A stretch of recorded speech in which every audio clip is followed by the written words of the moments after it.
Epicondyle is facing the ceiling, and then when you have the palm up, the medial epicondyle should be like on the same side as the ulna. Okay. So I always start like from big to small. Up here we have the deltoid. Okay, and then basically once you look at the deltoid, take it off because it blocks all the rotator cuff muscles. Find the spine of the scapula. That also lets you know that you're looking at the back side of the arm or the shoulder. Okay, so above the spine would be the supraspinatus. Below the spine is infraspinatus. And then the one that kind of looks like it's connected to infraspinatus is teres minor. And then the other muscle that's kind of straight that dives in would be the teres major. If we flip the arm around to the anterior view, so the palm should be up, then the whole muscle that you see on the anterior part of the scapula would be the subscapularis. Okay. If we go back to the back of the arm, basically the whole thing that covers the back upper arm or the brachium is your triceps brachii. So that's your extensor, inserts onto your olecranon. If we hold the arm kind of like on a lateral view, we can see like this sandwich type of structure. Where my fingers are is the triceps, where my thumb is the biceps brachii, and then in between would be the brachialis. Okay, so you can see the brachialis without taking off the biceps if you wanted to. Anterior view, biceps brachii, got the short head and the long head. You don't have to identify short head and long head, but you should know, like, if I said what's the origin of the short head, you should know it's the coracoid process. Origin of the long head is the supraglenoid tubercle. Okay, so that's biceps brachii.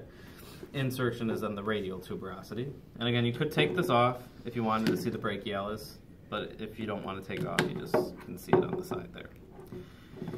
So if we finish with the anterior view of the forearm, again, we're all relating everything back to this medial epicondyle. So all of these forearm flexors come from the medial epicondyle, that's their origin. So if we go medial epicondyle to the ulna, then we have the flexor carpi ulnaris. If we go medial epicondyle to the palm, where the superficial tendon is over your flexor retinaculum, then we have the palmaris longus. If we go medial epicondyle to the radius, then we have flexor carpi radialis. And if we go medial epicondyle and kind of like dive across the arm horizontally, then we have the pronator teres.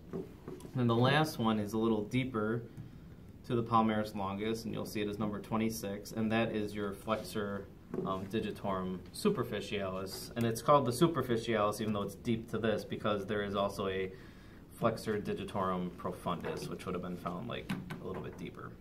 Okay. If we go to the back side of the arm, so look at the posterior view, I always look for these two muscles that look exactly the same, and I always kind of like put my fingers there, like 1, 2. So the one that I'm pointing to is actually your brachioradialis, so that's the one that goes from your brachium to your radius and inserts onto your styloid process of your radius. So that's 1. 2 is actually your extensor carpi radialis longus, and that one's special because even though it is a wrist and hand extender, it does not originate from the lateral epicondyle. So the other 3, so you got 2 right here and then 1 in the middle, they come to this point right here. And that is their origin, which is the lateral epicondyle. So the 3 associated with the lateral epicondyle would be this one that goes from the lateral epicondyle over to the radius. So this would be extensor carpi radialis brevis. Brevis just means short. Lateral epicondyle to the finger extending tendons would be the extensor digitorum. And lateral epicondyle to the ulna side would be your extensor carpi ulnaris. So all 3 of those originate from the lateral epicondyle, where the extensor carpi radialis longus does not. It comes up too high and it passes the lateral epicondyle. Okay. All right, so that's it for the arm.